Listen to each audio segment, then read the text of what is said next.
Troisième réception en 4 matchs pour les Montpelliérains. La dernière en date s'est soldée par une défaite dans les arrêts de jeu contre Monaco.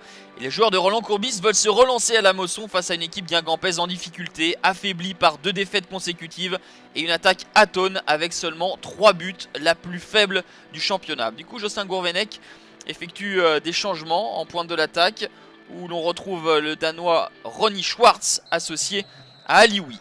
Côté Montpelliérain, Barrios est blessé, c'est Souleymane Camara qui traîne une titularisation associée à Kevin Berigo. Un coup franc pour les Montpelliérains tiré par Sanson, c'est repoussé par la défense guingampaise. La volée ensuite de Jonas Martin, les Montpelliérains réclament un penalty, rien dit monsieur Kalt. Mais au vu de ces images, il semblerait bien que Diallo laisse traîner la main. 0-0 à la pause, des velléités offensives de part et d'autre, mais comme l'atteste le classement des 2 attaques respectives, il manque de la précision dans le dernier geste.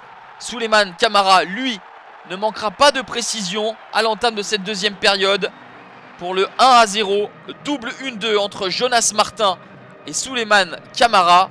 Ensuite, le geste du Sénégalais est parfait, plein de sang-froid. Lui, l'habituel joker.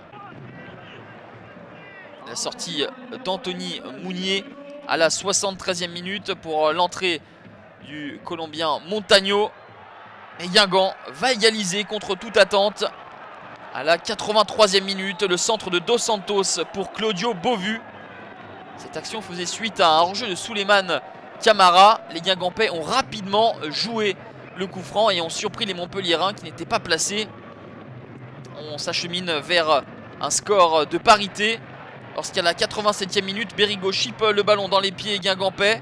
La transmet à Victor Hugo Montagno. Le contre n'est pas favorable, mais ensuite Berigo se bat. Montagno en profite pour mettre ce ballon dans le petit filet de Mamadou Samassa. 2-1 pour les Montpelliérains. C'est le premier but en 2014 inscrit par Victor Hugo Montagno qui était resté muet pendant 23 matchs. Et bien là, son but fait énormément de bien aux Montpelliérains qui mène 2-1. En fin de partie, Mamadou Samassa se verra exclure et ça ne changera rien au score. 2-1 pour Montpellier, bien placé avec 13 points. En revanche, un nouveau revers pour les Guingampais les plonge à la dernière place de Ligue 1.